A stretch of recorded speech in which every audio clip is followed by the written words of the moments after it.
코로나로 인해서 많은 어려움을 겪고 있는 것이 사실입니다.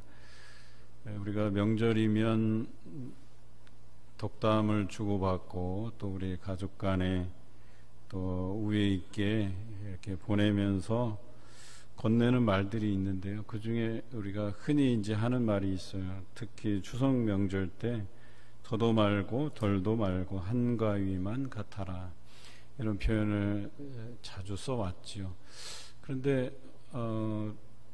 어찌 보면 이 표현이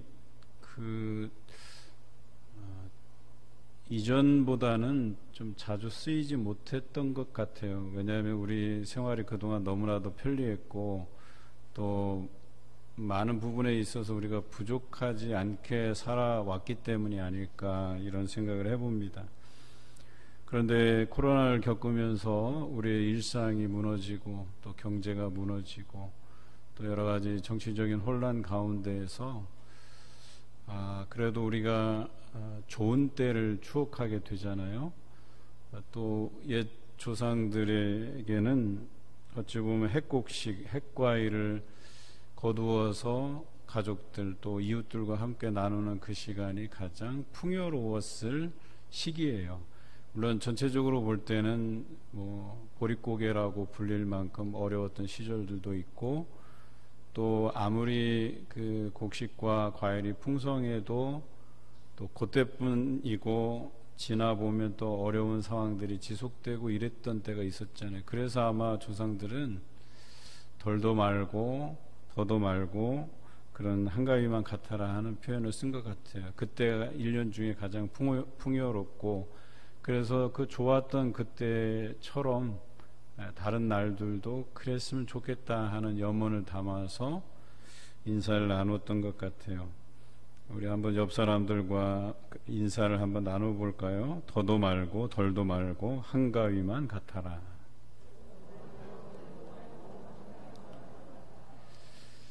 여러분 가족들과 이렇게 소중한 시간들을 보내셨죠. 또 보내시고 이렇게 또 하나님 앞에 구별해야 될 시간들도 구별해 주신 것 너무나도 감사를 드리고요.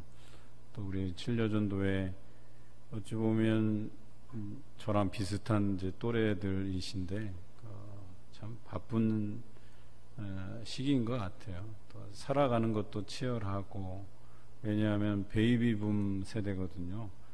그러니까 늘 이 50대 전후한 세대들은 치열한 경쟁 안에서 살아온 세대예요. 저는 71년생인데 71년생이 모든 연령대를 통틀어서 제일 많은 세대라고 하는 걸 여러분도 아시죠? 그러니까 요때 71년 전후로 태어나신 분들이 베이비붐 세대, 즉 가장 많이 태어난 세대들이에요. 그러니까 늘 이 세대들은 대학 때부터 시작해서 직장을 얻기까지 항상 경쟁 안에서 살아온 세대거든요.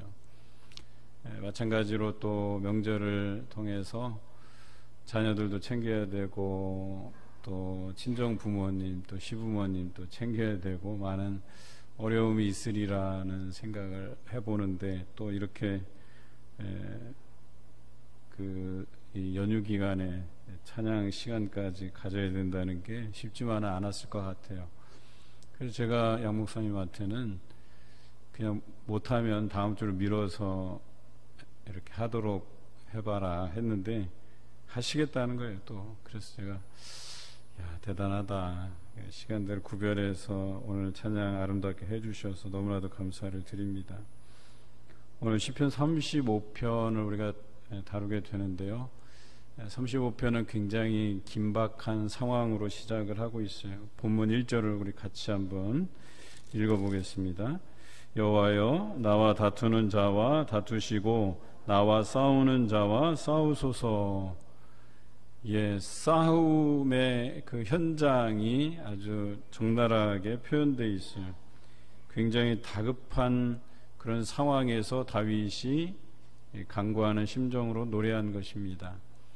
다윗에게 있어서 이렇게 긴박한 상황은 통틀어서 한 2번 정도 되는 것 같아요. 그 첫 번째는 우리가 지난주에 다루었던 시편 34편이 그 예죠. 그래서 사울에게 쫓겨다니면서 적어도 자기가 있을 만한 땅이 없어서 적국으로 도망치는 그런 상황에서 또 적국은 어때요? 그 도망간 지역이 자기가 죽였던 골리앗의 고향 땅 아니겠어요? 거기서도 당연히 다윗을 잡으려고 죽이려고 혈안이 돼 있는 땅 아니겠어요? 그런데 거기에서 그가 잡히지 않기 위해서 침 흘리고 미친 채 하고 이렇게 하는 장면들을 우리가 시편을 통해서 나누었어요. 그럼에도 불구하고 그가 온전히 하나님을 붙잡고 하나님께만 찬송드리고 하나님께만 기도하는 모습들을 우리가 나누었습니다. 그런데 또 한 가지를 들자면 아마도 압살롬, 그의 아들 압살롬의 반역으로 인해서 그가 도망하였던 때를 우리가 생각할 수 있을 것 같습니다. 그래서 34편이 사울에게 쫓겨서 적국으로 도망친 때를 이렇게 그리면서 노래했다면 35편은 아마도 그의 아들 압살롬의 반역으로 인해서 그가 도망가면서 하나님 앞에 다급하게 기도하면서 노래한 그런 시편이 아닐까 하는 생각을 해봅니다. 그런데 그것을 뒷받침해 주는 구절이 있어요. 12절인데요. 우리 12절을 함께 읽어보겠습니다. 내게 손을 악으로 갚아 나의 영혼을 외롭게 하나. 지금 자기가 쫓겨다니면서 이제 목숨이 위태로운 지경에 놓였는데 그 상대방, 나를 힘들게 하고 나를 죽이려고 하는 자가 내가 손으로 그에게 행했던 사람이라고 표현하고 있는 거예요. 나는 그를 선대했는데 그가 나를 배신하고 나를 죽이려 한다라고 하는 것을 오늘 드러내고 있어요. 그래서 저는 자기가 다윗이 이제 선대했던 사람 중에서 자신을 배반하고 즉 믿는 도끼에 발등을 찍힌 그런 상황이 된 거라고 보는 거죠. 또 13절과 14절도 우리 함께 읽어보기로 하겠습니다. 나는 그들의 병 들었을 때에 굵은 배 옷을 입으며 금식하여 내 영혼을 괴롭게 하였더니 내 기도가 내 품으로 돌아왔도다. 내가 나의 친구와 형제에게 행함같이 그들에게 행하였으며 내가 몸을 굽히고 슬퍼하기를 어머니를 곡함같이 하였도다. 다윗이 그들 위해서 간구했을 때에 하나님께서 그 기도에 응답하시고 그 기도에 응답해 주실 만큼 자신과의 관계가 아주 친밀하고 돈독했다 이렇게 보는 거예요. 그래서 내가 그 사람을 위해서 기도할 때 하나님께서 내게 응답하셨다. 이 표현이 바로 내 기도가 내 품으로 돌아왔다 이런 표현이거든요. 그를 위해서 간구하며 기도할 때 하나님께서 들어 응답해 주실 만큼 내가 그를 선대하고 그도 나를 잘 따르고 또 우리가 함께 하나님을 높이 올려드리는 일에 그렇게 함께 했던 마음을 같이 했던 사람이라는 것을 알 수 있어요. 뿐만 아니라 나의 친구, 나의 형제에게 행함같이 하였다 이렇게 돼 있어요. 한마디로 요약하면 가족같이 여겼다 이런 표현으로 볼 수 있죠. 또 그가 슬픔을 당하였을 때 그를 위해서 곡하는 것이 내 어머니가 돌아가셔서 곡함같이 했다 이렇게 표현하고 있는 거예요. 내 어머니가 돌아가셔서 슬픈 그 마음을 가지고 그 사람의 아픔과 슬픔을 내가 함께 했다 이런 표현이죠. 그런데 그런 사람이 자기를 배신한 거예요. 자신을 어렵게 한 거예요. 15절에 이렇게 표현되어 있습니다. 다윗이 넘어진 것을 기뻐하며 불량배처럼 나를 치며 찢기를 맞이 아니하였다. 처음엔 형제 같은 그가 배신하며 다윗이 어려움 당하고 도망다니고 넘어진 것을 그가 기뻐했고 뿐만 아니라 불량배처럼 나를 찢고 괴롭히기를 이렇게 찢기를 마다하지 않았다 이렇게 표현하고 있죠. 심지어 16절에는 연회에서 망령되이 조롱하며 이를 갈았다고 기록하고 있어요. 서로 돈독한 관계가 깨지면서 그를 배신하고 그를 향해서 이를 갈고 심지어는 그를 조롱했다, 이렇게 표현하고 있어요. 여러분, 이 상황에서 다윗이 받았던 그 충격은 이루 말할 수 없을 것 같아요. 그런 경험들 해보시잖아요. 내가 믿고 따랐던 사람, 내가 좋아했던 사람, 가족같이 여겼던 사람, 그런데 그 사람이 나를 향해서 뒤통수를 치고 나를 향해 뒷담화를 하고 나를 모욕하고 조롱하고 나를 치고 찢기를 마다하지 않는 그런 상황에 놓여졌을 때 여러분이 느끼는 그 감정이 어떻겠어요? 우리는 충분히 이 다윗의 입장을 이해할 수 있을 것 같습니다. 오늘 이 말씀을 통해서 사실은 우리 사람과 사람과의 관계는요, 이 신의가 잘 없어요. 유익에 따라 움직이고, 또 그렇게 친했던 사람이, 가족 같던 사람들이 또 나를 욕하고 비난하고 저주하고 그 사이가 멀어지고 또 그 관계가 회복되기가 그렇게 쉽지 않은 그런 상황들을 우리가 종종 경험한다라고 하는 거예요.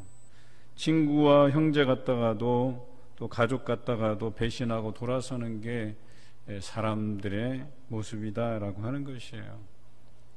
그래서 은희들 그러잖아요. 사람을 의지할 게 못 된다, 믿을만 하지 못하다, 이런 표현을 쓰잖아요. 그래서 우리는 늘 다윗과 같이 하나님만 의지하며 그분에게만 우리가 도움을 청할 것이다 라고 하는 것을 시편을 통해서 계속해서 우리 강조하고 묵상하고 있지 않습니까? 정말 그래요. 사람은 믿을만한 게 못 돼요.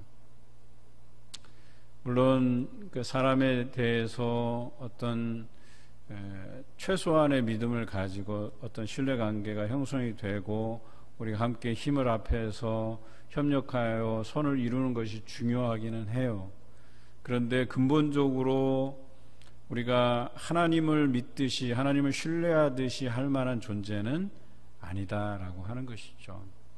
그래서 우리가 누구에게 도움을 구하기보다는 차라리 하나님을 신뢰하고 의지하고 하나님께 도움을 구하는 것이 현명하다, 그것이 믿음 있는 사람의 모습이다 라고 하는 것입니다. 사무엘하 15장에 이 압살롬의 반역을 우리가 많이 묵상했었습니다. 압살롬의 반역을 도운 사람이 아히도벨이라고 성경을 기록하고 있죠.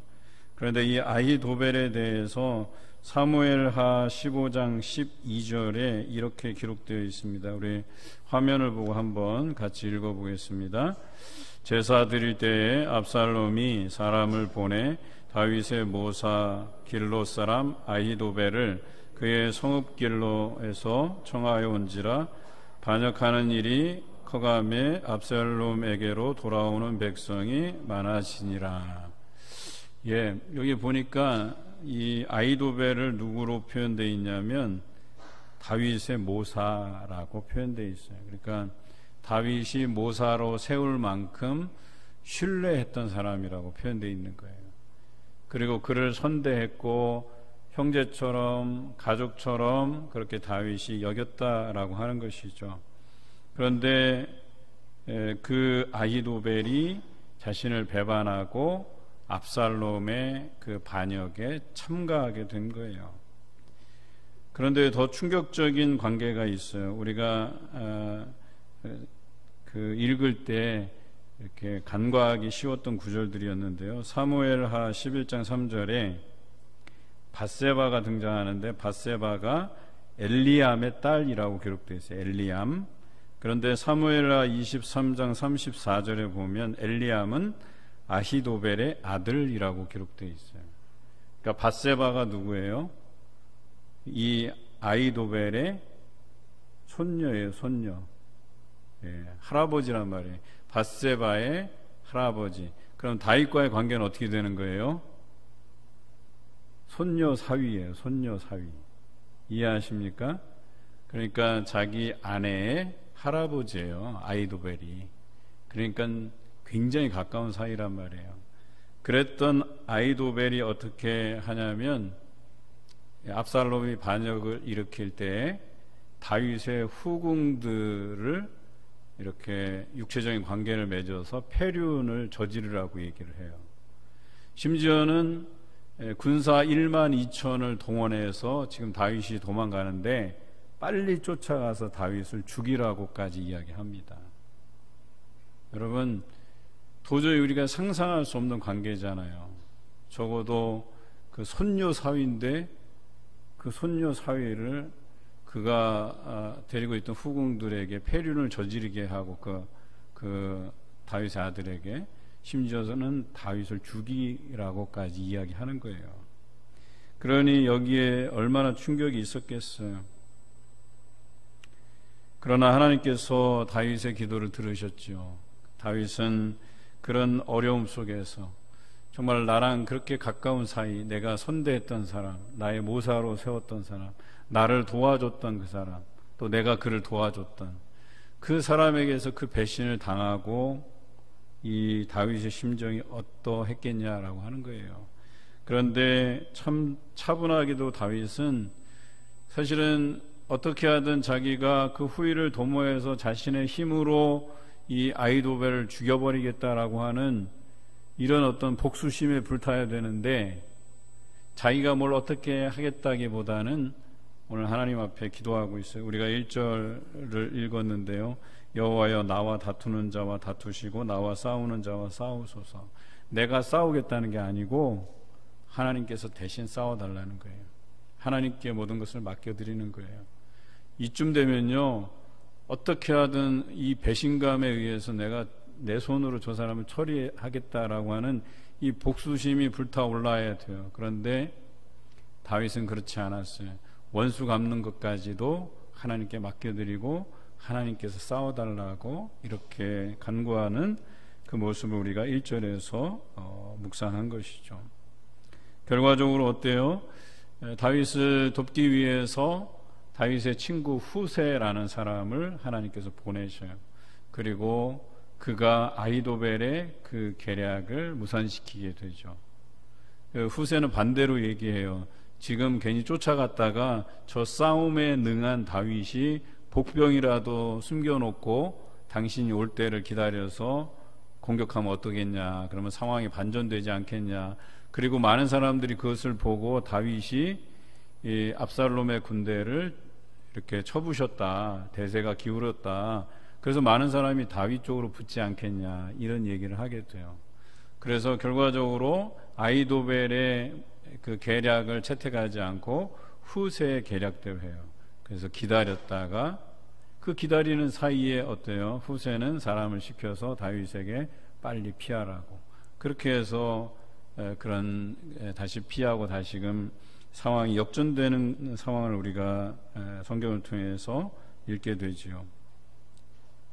그렇습니다. 오늘 성경에서 볼 때에 이런 어려움 속에서도 다윗은 흔들리지 않고 그가 행했던 것은 하나님 앞에 노래로서 간구하고 있다라고 하는 거예요. 이 모든 상황이 하나님께서 해결해 주실 것을 믿고 하나님만 의지하고 하나님만 바라보고 있다는 것이죠. 오늘 그 성경 구절이 17절에 잘 나타나 있어요. 17절을 우리 한번 읽어보겠습니다. 주여, 어느 때까지 관망하시려 하나이까? 내 영혼을 저 멸망자에게서 구원하시며 내 유일한 것을 사자들에게서 건지소서. 이 17절부터 25절까지는 다윗의 간구가 계속해서 나와요. 그 핵심적인 내용은 거짓말로 모략하여 나를 죽이려 한 저 원수들의 소원을 하나님 성취되지 않게 해달라고 기도하는 거예요. 저들이 부끄러워서 낭패를 당하게 해달라고, 그리고 그들이 수치와 욕을 당하게 해달라고 기도하고 있다는 것이죠. 조금 달라요, 기도가. 하나님, 저에게 힘을 주셔서, 군사를 주셔서, 이 상황을 역전시켜 주셔서 내가 저 사람을 죽이게 해달라고 얘기한 게 아니고 하나님이 이 모든 상황을 주관해 달라고 기도한 거예요. 저들의 계획이 성취되지 않게 해달라고, 또 저들이 낭패를 당하게 해달라고, 저들이 나를 욕하고 했지만 도리어 저들이 수치를 당하고 욕을 당하게 해달라고 간구하고 있다라고 하는 것이죠. 여러분, 우리가 이런 어려움을 만날 때에 사실은 내가 뭔가 어떻게 나를 통해서 이 상황을 역전시켜 달라고 기도하기가 쉬워요. 사람은 본디 이 어떤 어려움을 만나면 내가 좀 해결해 보려고 하는 그런 본능이 발동을 하거든요. 특히나 우리는 내가 감당하지 못할 만한 일을 만날 때에야만 비로소 하나님 앞에 굽신굽신하면서 이것 좀 해결해 달라고 하지, 그렇지 않잖아요. 대부분은 다 우리가 해결하려고 노력해요. 여러분, 사소한 것마저도 사실은 하나님께 맡겨드리고 기도하고 그리고 그것을 이겨가게 하시는 그 하나님의 손길을 경험하고 거기에서 나오는 은혜와 감동이 있어야 되는데 우리는 잘 안 그래요. 웬만하면 우리 손에서 해결하려고 하는 게 인간의 본능이에요. 그런데 다윗은 하나님 앞에 맡겨드리는 거예요. 그리고 온전히 기다리는 거예요. 그래서 하나님께서 이 모든 것들을 해결해 가실 줄로 믿는 거예요. 또 한 가지 다윗이 기도한 것은 이겁니다. 우리 27절을 한번 읽어볼까요? 나의 의를 즐거워하는 자들이 기꺼이 노래 부르고 즐거워하게 하시며 그의 종의 평안함을 기뻐하는 여호와는 위대하시다 하는 말을 그들이 항상 말하게 하소서. 또 한 가지는 뭐냐면 나의 이 어려운 상황을 잘 모면하게 해달라고, 잘 해결시켜 달라고 한 이 기도와 더불어서 또 한 가지 기도는 뭐냐면 나와 함께한 사람들, 적어도 하나님을 신실히 섬기고 믿고 따랐던 사람들의 그 입술로 이 상황이 하나님께서 역전시켜 주셔서 역시 하나님은 살아계시는구나, 또 하나님을 신실하게 섬기고 따르고 믿는 그런 사람을 하나님께서 구원하시는구나 라고 하는 사실들을 알게 해달라는 거예요. 그리고 그런 사람들이 실망하지 않게 해달라는 거예요. 그리고 그들도 꾸준히 어려운 문제를 만날 때마다 오직 하나님만 부여잡고 하나님께만 간구하게 해달라고 이렇게 기도하는 것이죠. 다윗은 그래서 대단한 사람이에요. 이 상황이 실패로 돌아가면, 그래서 자기가 목숨을 잃거나 또 공경에 처하게 될 때 이것으로 인해서 함께 하나님을 섬기고 함께 하나님을 믿고 의지했던 사람들이 실망할까, 이것을 걱정하면서 이들이 실망하지 않게 해달라고, 하나님 섬기고 하나님을 믿는 이것이 결코 헛되지 않음을 보여달라고 기도한 거예요. 그리고 이들 입술로 여호와는 위대하시다라고 하는 이 고백이 날마다 흘러넘치게 해달라고 기도한 거예요. 그래서 다윗이 대단한 거예요. 자신의 문제만 해결해 달라고 기도한 것이 아니라는 거예요.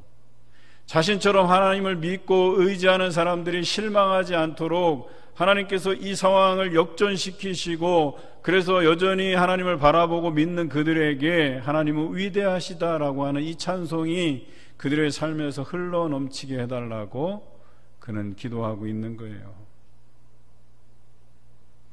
여러분, 참 대단하지 않습니까? 저는 이 두 가지를 우리 다윗이 하나님 앞에 이렇게 자세히 섬세하게 기도하고 있다는 사실은 그의 삶이 이전부터 그렇게 해왔다라고 하는 거예요.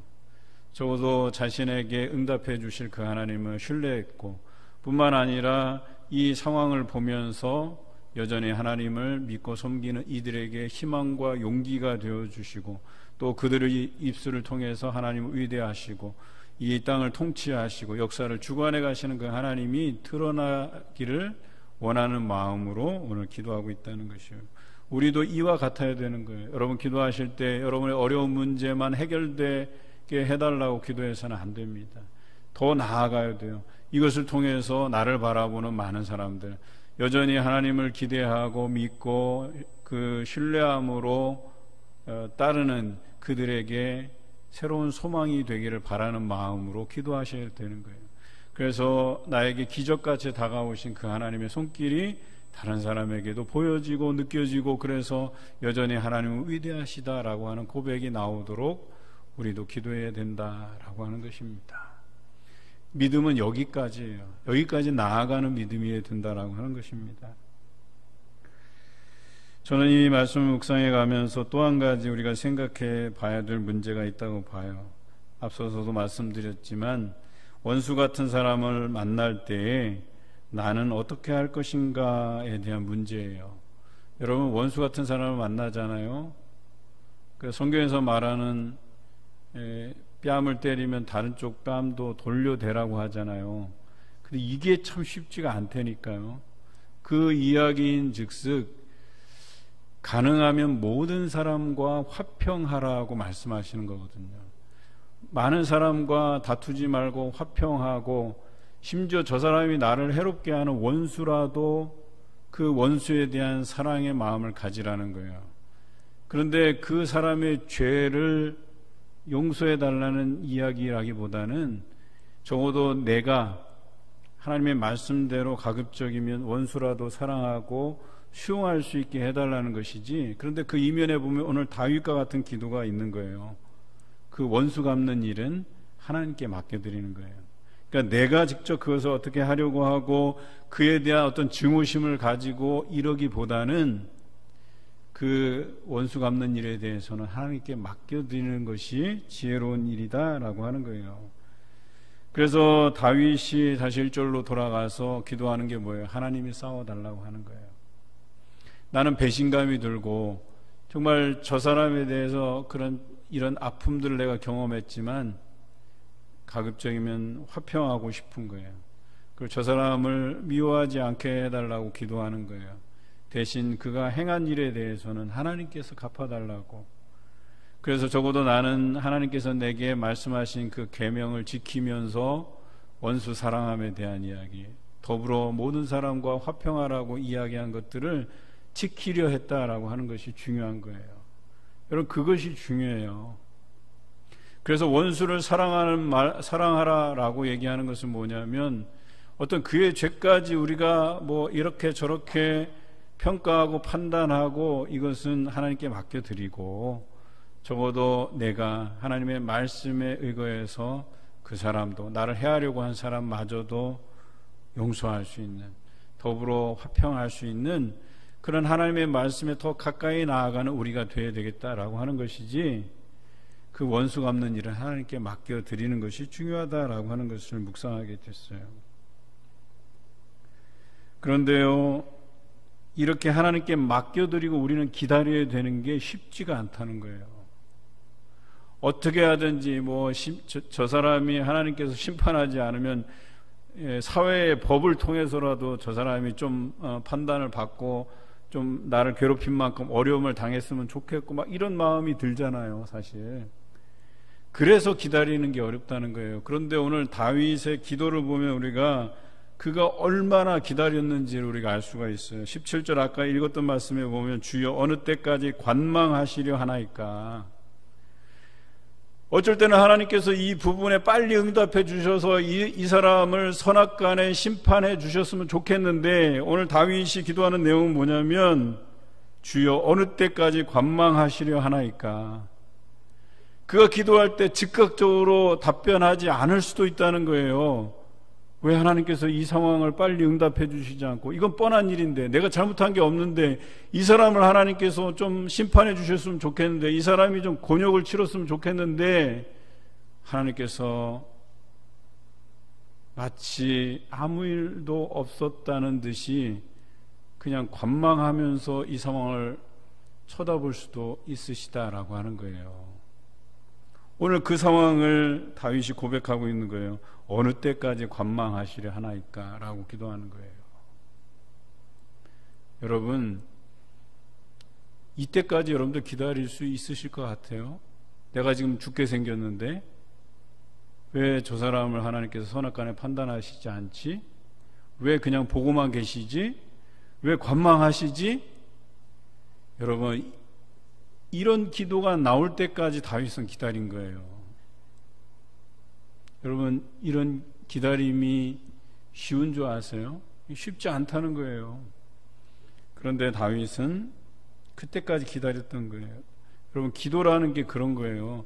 하나님께 맡겨드린다라고 하는 것은요, 그것까지 기다릴 수 있어야 된다는 거예요. 내 성에 안 차더라도 내가 원하던 결과물이 아닐지라도 그것에 대해서 기다릴 줄 아는 믿음이 있어야 된다라고 하는 거예요.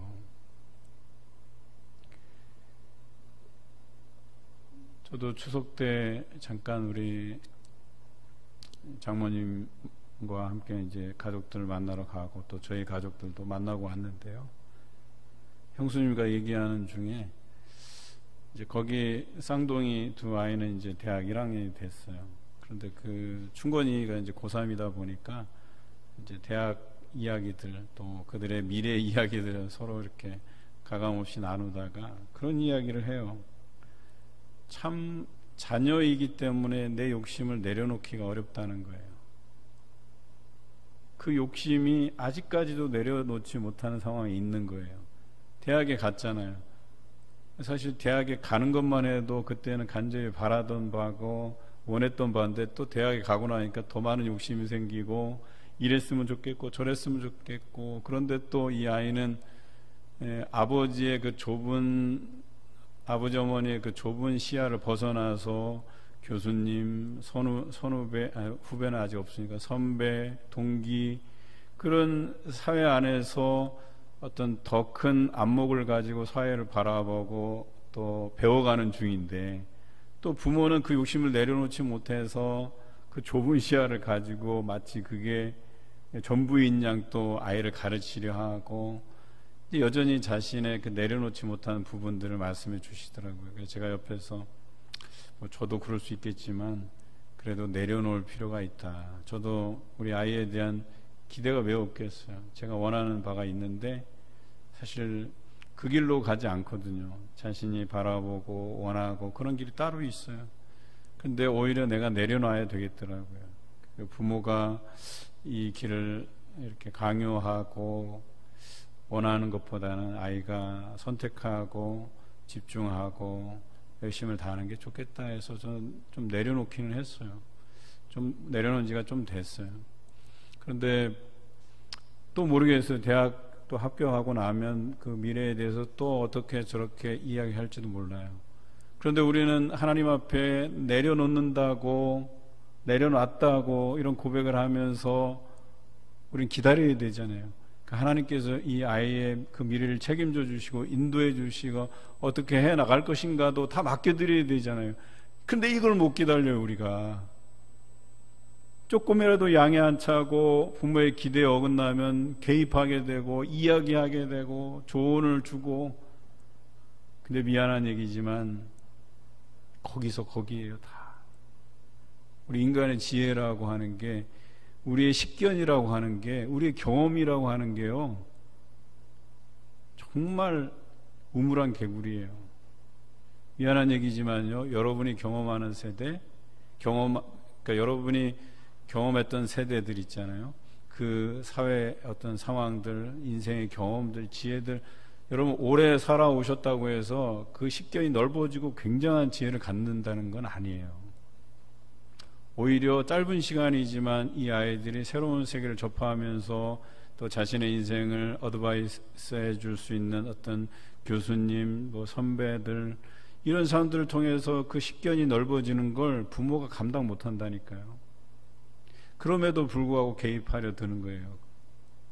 차라리 그냥 인생에 있어서 조언을 해줄 상황이 있으면 그냥 그런 것들에 대해서 이야기해 주시는 게 더 좋을 것 같아요. 예를 들어서 내가 살아오면서 세상과 타협하려고 했던 그 유혹들 네가 그런 상황을 만날 수 있으니까 그 유혹들을 믿음으로 기도로 이겨나갔으면 좋겠다. 이 정도의 수준이면 괜찮은데 구체적인 인생의 방향까지 뭐 공무원은 어떻고 뭐 개인 사업은 어떻고 막 그런 미래들까지 우리가 개입하려 들고 뭐 하려 하는 거 여러분 이 욕심이 우리 안에 왜 불쑥불쑥 안 나타나겠어요.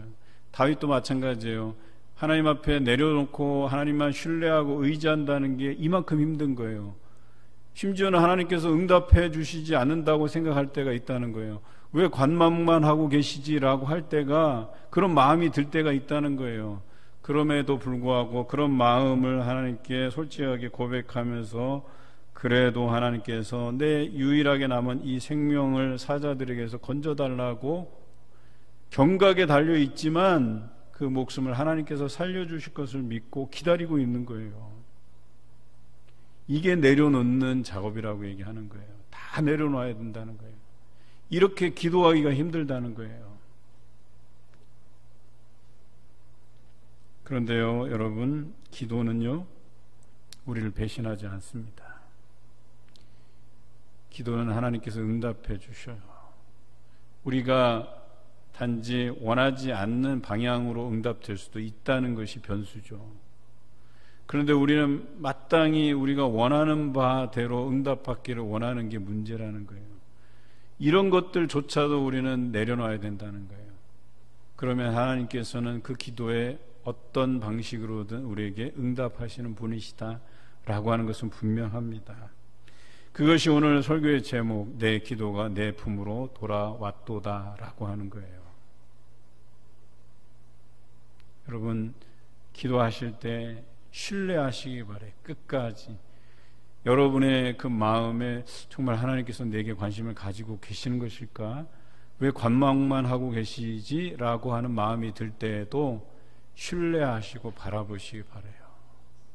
하나님께서는 반드시 우리를 어떤 방식으로든 응답하시고 우리를 위로하시는, 또 우리를 구원하시는 하나님이심을 여러분이 반드시 경험하게 되실 줄로 믿습니다.